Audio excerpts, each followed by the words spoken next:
되돌아오는 것과 경험의 불가능성. 햄릿, 맹세하라. 유령, 땅 밑에서 맹세하라. 그들이 맹세한다. 햄릿, 쉬어라 쉬어 불안한 홀령아. 그럼 내 모든 사랑으로 자네들에게 날 맡기네. 그리고 햄릿처럼 가난한 사람이 사랑과 우정을 표할 길은 신이 원하면 부족하진 않을 걸세. 같이 들어가지. 또한 항상 손가락을 입술에 부탁이야. 뒤틀린 세월, 아 저주스런 낭패로다. 그걸 바로잡으려고 내가 태어나다니. 아니, 자, 우리 같이 가세. 세익스피어의 비극 햄릿은 유령에 관한 드라마이다. 유령은 수시로 출몰한다. 햄릿은 유령에 신들려 있다. 이 장면에서 햄릿은 유령과 맹세로 연결되어 있다. 그들은 함께 맹세한다. 햄릿, 유령은 함께 존재, 우리 같이 가세 한다.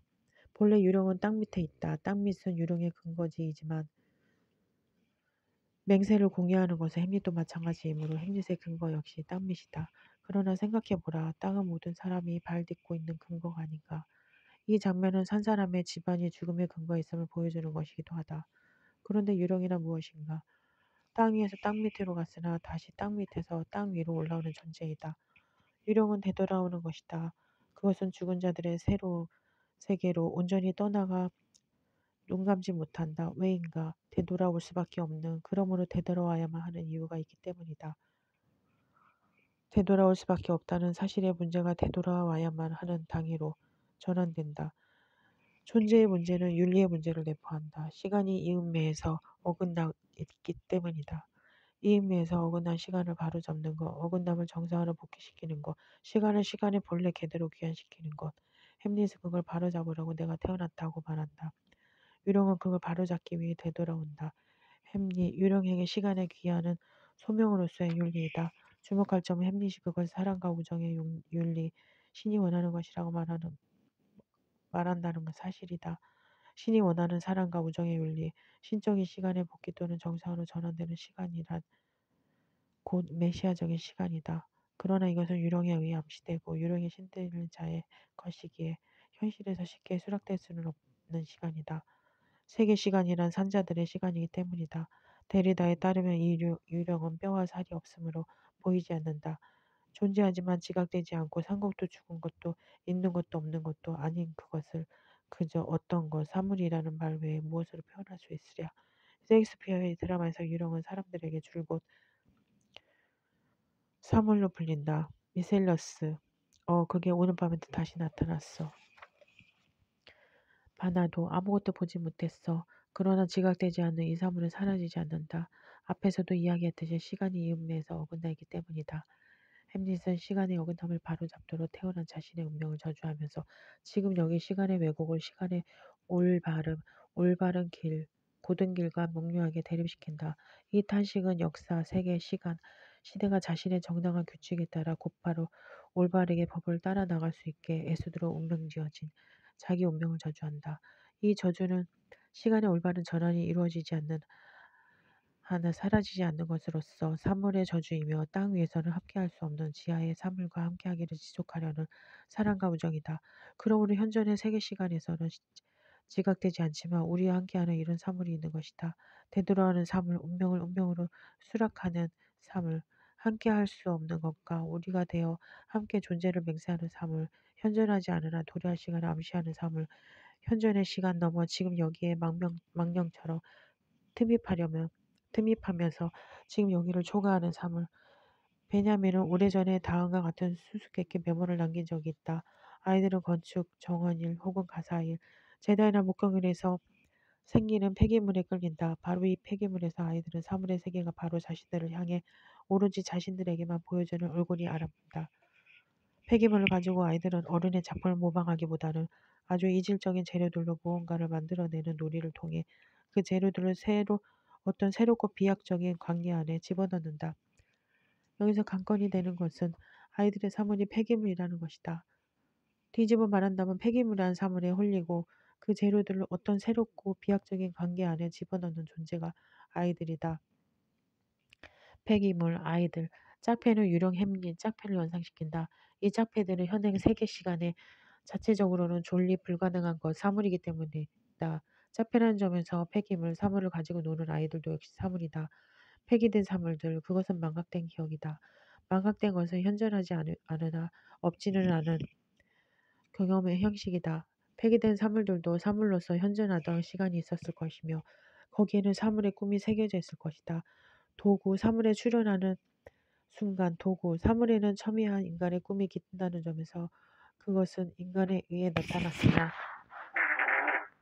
인간 너머에 인간 너머에 있다. 폐기된 것들의 꿈도 그러했을 것이다. 폐기된 시간을 품고 있다는 점에서 여기에는 아주 오래된 깊은 꿈이 깃들어 있을지도 모른다. 아이들이 흘리는 폐기물은 이 꿈과 경험의 원초성을 암시한다.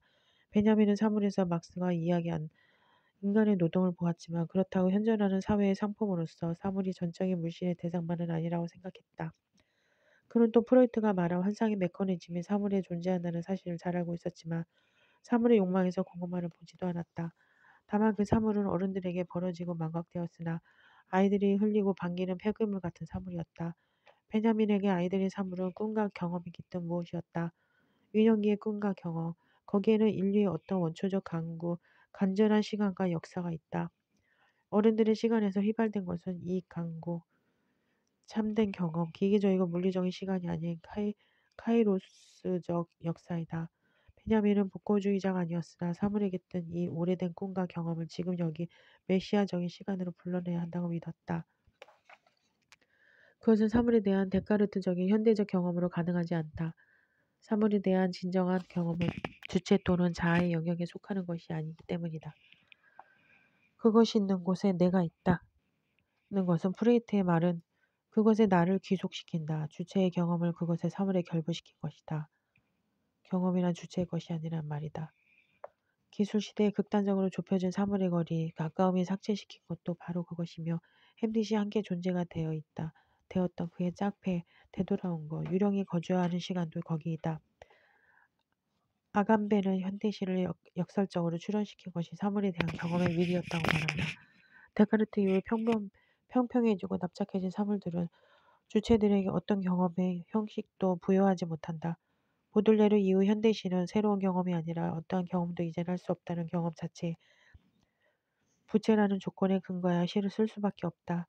상품의 물씬과 위조로 가득 찬 세계에서 보들레르는 오히려 거기에 매료되었다. 그 시에 핀 악의 꽃은 도시의 일상 사물들을 시로 흡수함으로써 지각에 충격을 주었으며 이것은 그는 현대시라고 여겼다. 이 충격은 어떤 경험도 가능하지 않은 사물들로 둘러싸인 세계에 대한 아이러니를 노출하는 것이었으며 이는 그게 다다른 경험 불가능성에 대한 역설적 매혹이었다. 베냐민에게도 아이들의 폐기물은 더 이상 가능하지 않은 어른들의 세계 시간의 경험 부재라는 조건을 역설적으로 드러내는 사물이다. 충격이란 경험을 통해 지각의 보호막을 갖지 못한 상황을 말하므로 현대시의 충격은 사물에 대한 경험 불가능성을 조건으로 삼아 경험의 부재 자체를 표현한 산물이라고 할 수 있다. 그러므로 현대시가 일상이라고 불리는 평범한 사물들의 세계, 공통의 사물들이 놓인 장소로 나아가는 것은 불가피한 일이었다. 새로움은 가능하지 않으므로 진부한 것, 공통 장소를 창조하는 것, 그것의 천재의 일이기 때문이다. 현대시는 현대의 조건이 무엇인가에 대한 질문에서 탄생했다. 현대는 사물이 무엇인가? 사물과 주체 사이에는 무슨 일이 일어나고 있는 거라는 질문이었다. 결국 현대시는 사물의 조건에 대한 물음이다. 그렇다면 22세기의 시는 역시 사물, 그것이 있는 곳으로 22세기의 시인은 가야 한다. 결국 현대시는 사물의 조건에 대한 물음이다. 그렇다면 22세기의 시는 역시 사물, 그것이 있는 곳으로 22세기의 시인은 가야 한다. 22세기 시인 창간호 장롱 2015 공동체인가 공동체인가 아무것도 공유하지 않는 자들의 공동체와 현대 민주주의에 대하여 정현종, 고은, 황동규, 이성부의 시 공유할 수 없는 것을 공유하는 공동체 사회라는 이름에 널리 알려진 공동체와는 다른 것을 상상하려면 우리는 같은 것들의 집안위에 서 있다는 뜻을 지닌 공동체라는 이름 자체의 긴 가능성 또는 불가능성을 질문하는 최초의 지점으로 돌아가야만 한다. 그것은 과연 나라는 개체가 너 서로의 타자를 원하는가 하는 원초적인 문제와도 밀접한 관련이 있다. 또 이는 우리는 정말 무언가를 공유할 수 있는가 하는 질문과도 연관이 있다. 이러한 질문은 지금까지 존재해온 거의 모든 역사 공동체로서 사회라는 개념을 무위로 돌리는 위험성을 내포한다. 그러나 이러한 질문은 불가피하다. 모리스 블락쇼의 도발적인 질문을 하나의 출발점으로 삼아보자. 인간 다음에 규정을 사회윤리와 분리하지 않았던 공자라 좋은 삶을 실현하기 위해 인간에게 어떤 공동의 자장 안에서 이루어지는 국가 공동체의 불가피성을 역설하면서 인간을 정치적인 존재로 규정했던 아리스토텔레스의 규정과는 달리 블랑쇼는 결핍된 인간 존재는 온전한 실체를 이루기 위해 타자와 결합되기를 원하지 않는다는 직관에서 출발한다. 그런데 이러한 존재의 근원적 자기 결핍은 역설을 불러일으킨다. 결핍에 대한 자기인식은 자기 부인을 뜻하며 자기를 부인해줄 하나의 타자를 상정하게 한다. 결핍에 대한 자기인식은 불가피하게 타자를 요청한다. 이러한 사실에서 인간 존재는 전통적 공동체 감과는 전혀 다른 차원에서 어떤 공동체를 요청한다. 그러나 이 공동체는 사회와는 전혀 다르다. 인간 존재의 절대적 결핍을 근거한 타자와 그 타자에 기초한 불랑쇼적 공동체는 타자들에게 어떠한 결합이나 유대나 연합 따위를 요구하지 않는다. 절대적 결핍은 해소될 수 없으므로 결핍은 결핍을 해소시킬 수 있는 것을 찾지 않으며 오히려 초가를 채워질수록 심해지는 결핍의 초가를 추구한다.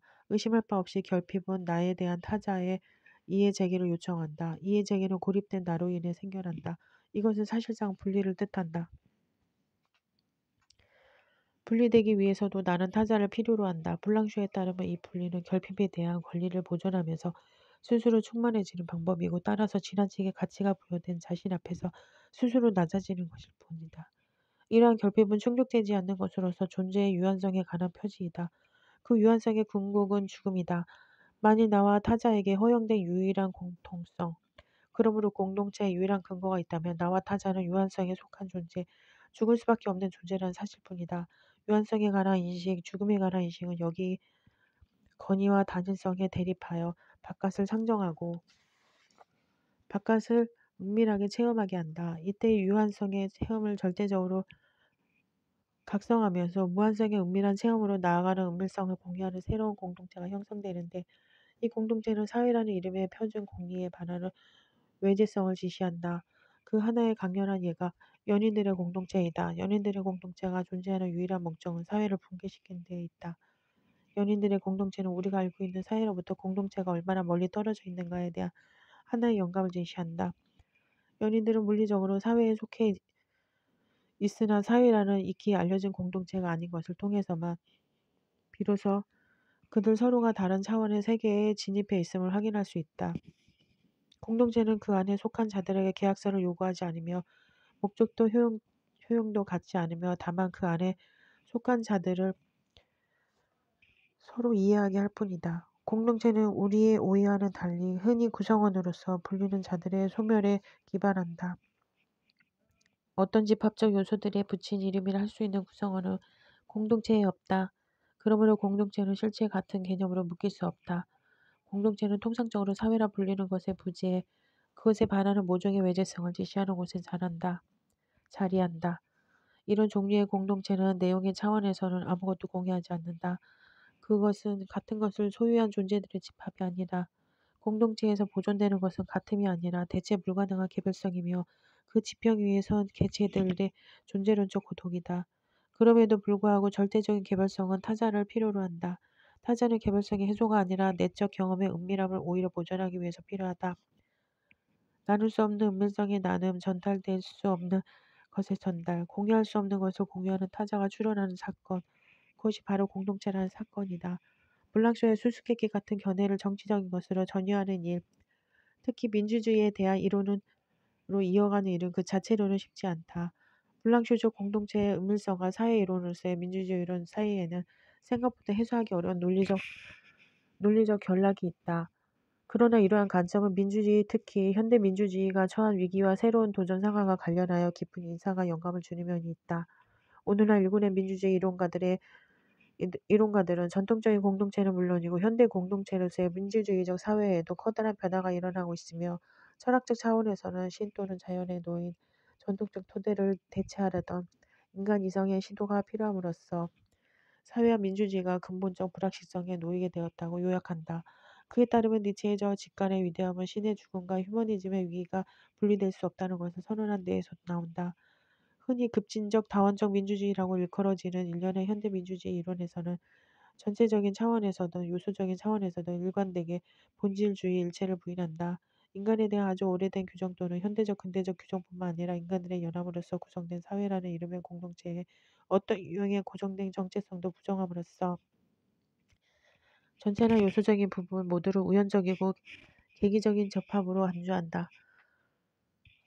보편성과 합리성을 가능하게 하는 요소들과 전제를 수락하지 않음으로써 또는 그것을 현대적 조건으로 이해함으로써 사회는 가치의 다원성에 존재하게 되며 여기에서 유일하게 항구불변한 사실이 있다면 갈등과 적대일 뿐이다. 이러한 관점에서 보면 갈등은 불행하게도 제거할 수 없는 방해물이나 조화의 완전한 실현을 불가능하게 하는 경험적인 장애물로 간주되지 않는다. 주체들은 합리적이고 보편적인 자아와 결코 완전히 일치하는 일이 없기 때문이다. 여기에서는 하버마스가 그려낸 것처럼 자유롭고 제약받지 않는 소통이라는 규제적 이상조차도 바람직한 것으로 이해되지 않는다. 어떤 공동된 것의 공유를 통한 갈등의 최종적 해결이 궁극적으로 가능하다고 믿는 확신은 민주주의 기획의 필수적인 지평을 제공하기는커녕 그것을 위태롭게 하는 무엇이다. 그러나 이러한 견해는 공동체 자체의 불가능성을 이야기하거나 어떤 허무주의적 정치학적으로 기결을 뜻하는 것으로 구별되어야 한다. 부패는 칸트의 보편성에 대항하여 아리스토텔레스의 프로네시스 개념이 재검토되는 정치 철학의 현재 상황을 환기한다.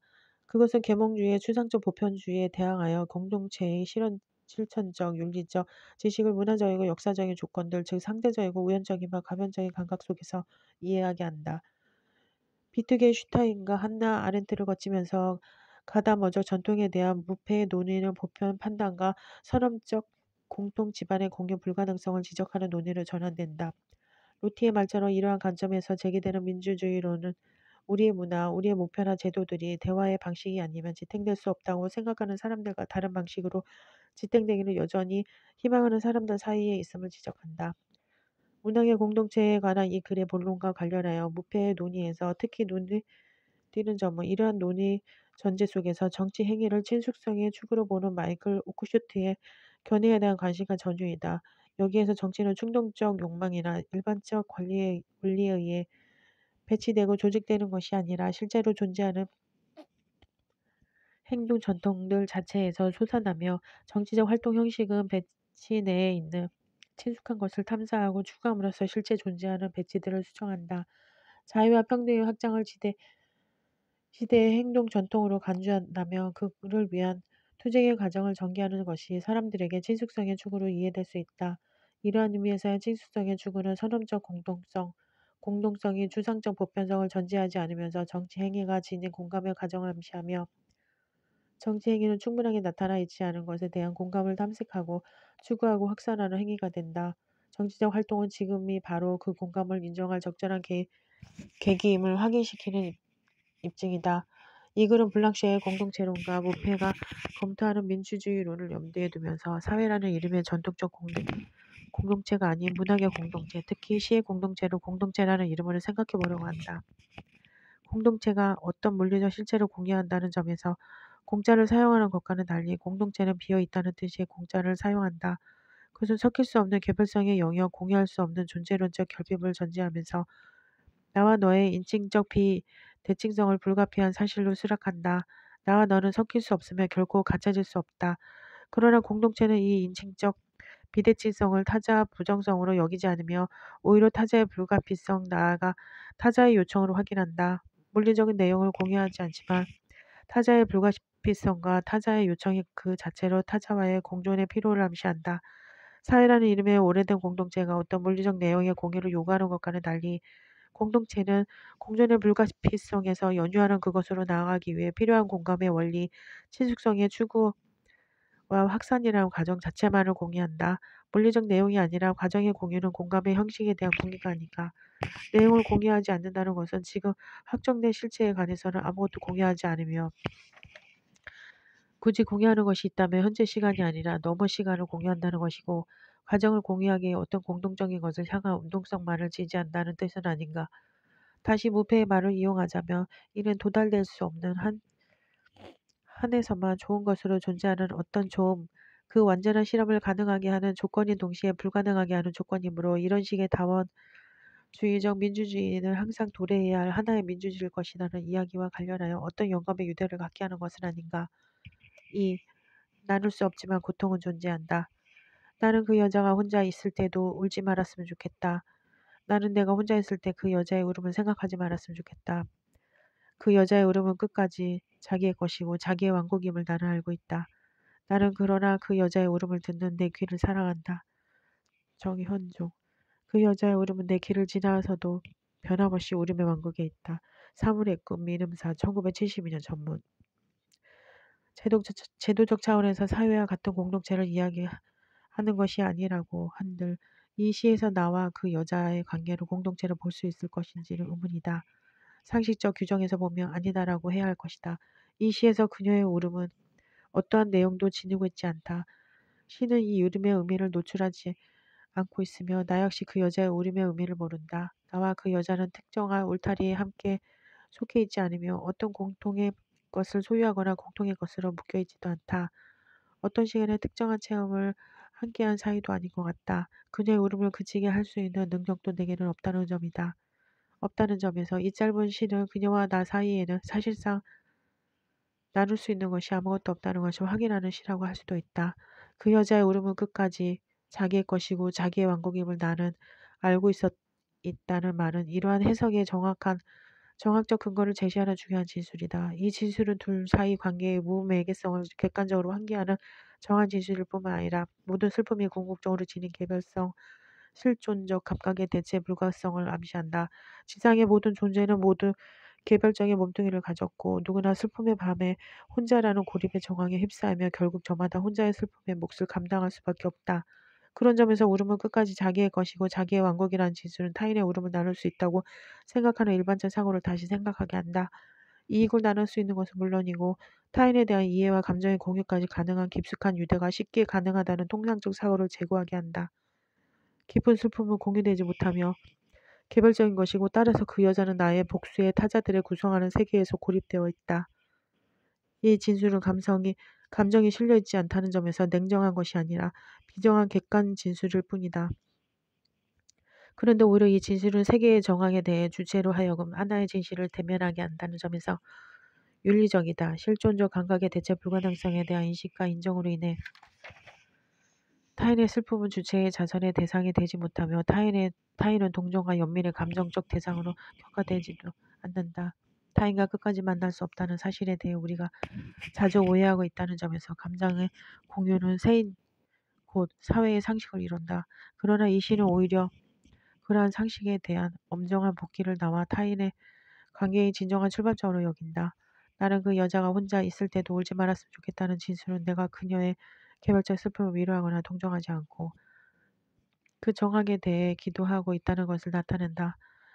말았으면 좋겠다는 완곡한 진술은 나와 그 여자를 이해와 감정을 매개로 공동 집안으로 묶어내기보다는 나와 다른 타인이 선 집안의 차이에 대한 인식을 전제로 그의 존재 상황의 변화를 바라는 겸손하고 간절한 서원을 담고 있다.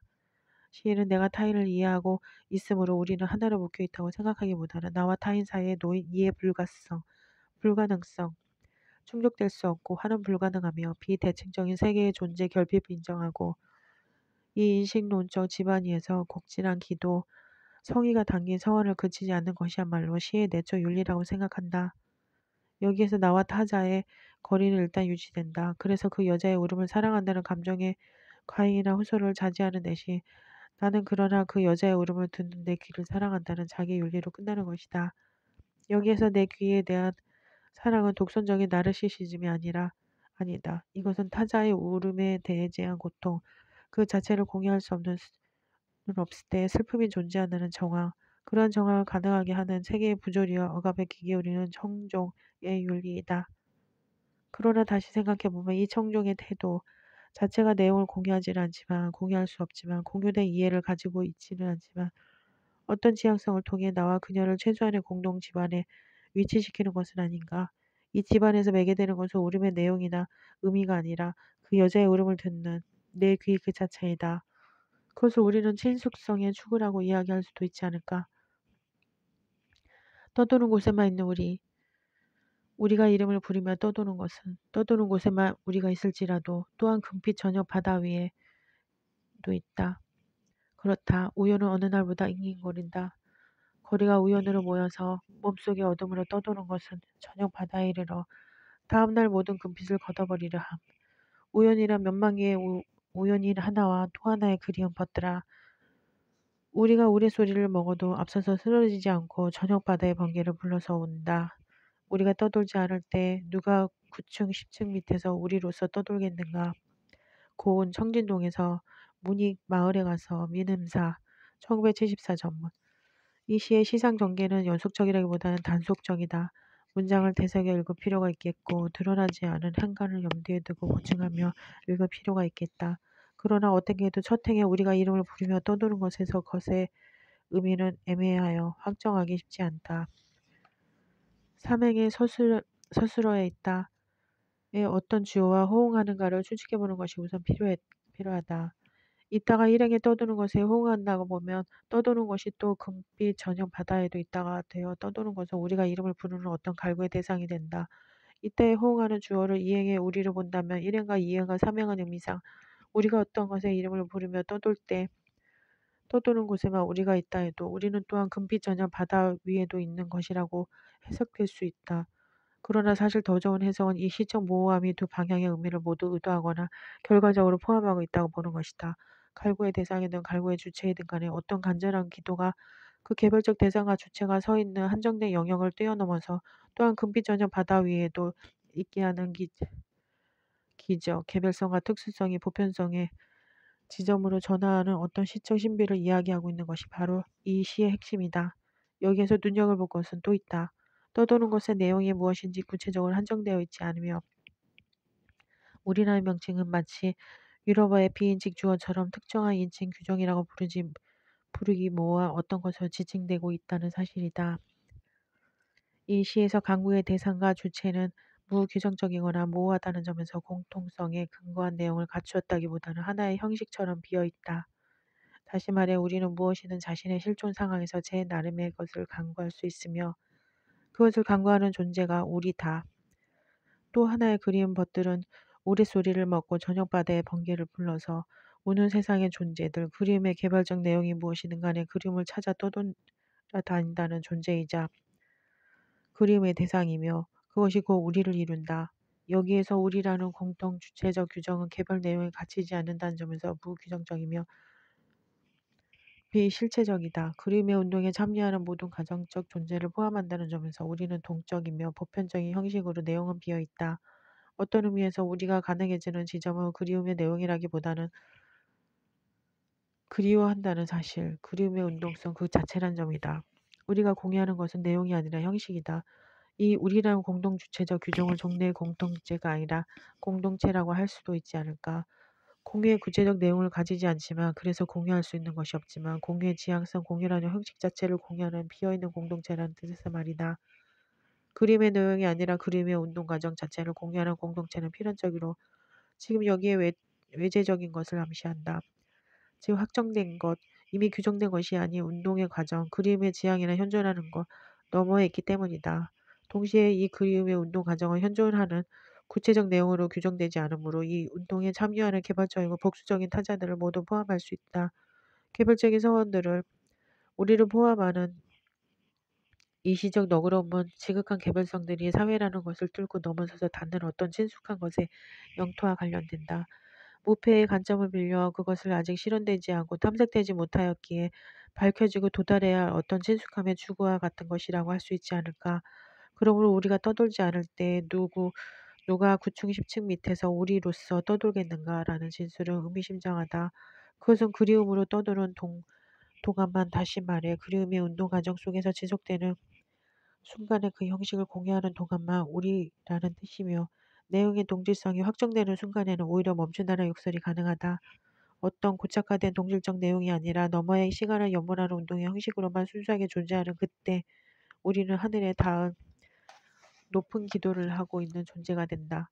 거리에 우연으로 모인 우리의 개별성은 그 개별성을 보존하면서 아직 밝혀지지 않고 탐색되어야 할 친숙함의 영토로 이끄는 동안에만 우리를 보존되고 운동하며 공동의 서원이 깃든 탑 위에 거주하는 공동 존재가 된다. 4. 꿈꾸는 아이들, 사회가 아닌 곳. 서서 잠드는 아이들. 우리는 서서 잠드는 아이들, 달빛 속에 어느 들판을 질러올 때 말없이 우리를 이루는 아이들. 서로 깊은 생각에 잠겨 시내를 건널 때 얼음이 든든한가 두드려보지 않았다. 약속이 두드러지지 않았다. 손, 발가락 달고 있는 것들이 모두 얼었다. 앞산에 산불이 인다. 옆에 아이가 잠자며 노래 부른다. 다른 아이는 잠속에서 소리 없이 웃는다. 꿈에서 함께 노연하며 우리는 그 웃음이 노래소리임을 알아맞힌다. 우리는 서서 잠드는 아이들, 서서 노래와 울음을 끝내는 아이들, 끝내지 않으려고 함께 서 있는 아이들. 앞산에 산불이 인다. 그대 나를 신나게 벗고 내 탈 벗고 흔적 없이 그대를 벗을 때까지 옷과 함께 얼굴도 벗고 춤의 탈도 벗고 춤의 핏줄이 보일 때까지 우리는 서서 잠드는 아이들. 앞산에 산불이 인다. 황동규 서서 잠드는 아이들. 나는 바퀴를 보면 굴리고 싶어진다. 문학과 지성사 1978년 전문. 왜 아이들은 서서 잠드는가? 잠이드는 일반적 정황에 반하는 그로테스크한 상황 자체가 이 텍스트에 빛나는 시적 진실을 이룬다. 모두가 누워서 자는 세계, 그것이 이름이 바로 사회이기 때문이다. 현실에서 사회라는 공간의 실제적 주인은 누구인가? 어른이다. 그렇다면 왜 아이들은 서서 잠드는가라는 질문은 거꾸로 주체에 관한 물음으로 바뀌어야만 한다. 서서 잠드는 자는 누구인가? 바로 아이다. 이 시는 이상의 오감도 시 제1호와 거의 비슷한 시적 영감 속에서 창작되었다고 해야 할 것이다. 독자들은 그 어리둥절한 시에서 왜 도로를 질주하는 아이들은 무섭다고 하는가라는 질문을 하기 쉽지만 시적 문제의식은 거꾸로다. 도로를 무섭다고 하는 그들은 누구인가? 바로 아이다. 도로를 무사하거나 서서 잠들거나 이러한 텍스트들에서 아이는 이중의 의미에서 사회에서 일탈해 있다. 우선 아이는 사회적으로 합의된 의미, 사전적 정의로 규정되지 않는다. 아이는 사회의 실체로 인식되는 어른의 상식, 관행, 기분, 의미망으로부터 벗어난다. 아이들은 어른들이 무서워하지 않는 도로를 무섭다고 하고 모두 누워서 잠드는 밤에 서서 잠든다. 바꿔 말하면 아이들은 어른들이 지각하는 것 이상의 불안을 잠지하며 다른 기분에 젖어 있다. 그들은 사회 내부에 있으나 사회에 속하지 않으며 사회를 공유하지 않는다. 아이는 어른의 하위 분류가 아니며 학교가 통제하는 미성년자도 아니고 국가가 권리를 제한하는 비선거권자도 아니며 기업이 계산하는 노동력의 산술단위도 아니다. 이런 텍스트들에서 아이는 사회의 구성원이 아니며 어떤 실체로서 환원되지 않는 사회의 기이한 미제성이다. 우리라는 공동주체적 규정은 그러므로 이 시에서 말없이 이루어질 수밖에 없다. 말과 말들이 거느리는 관념과 도덕과 관행과 상식은 사회의 것이기 때문이다. 돌다리에도 두들겨보며 건너라는 속담은 세상의 관행에 속한다. 모든 속담은 그런 집단의 경험을 지혜로 그 지혜를 사회의 관행과 상식으로 그리하여 교과서에 등재하는 진리로 승격시켜 학생들에게 가르친다. 이 교과서의 세계 자체가 하나의 세계이며 공통의 사고를 형성하여 공동구간 구성원의 정체성을 형성한다. 정체성이란 말이 같은 동일성이라는 뜻을 포함하고 있는 것도 이 때문이다.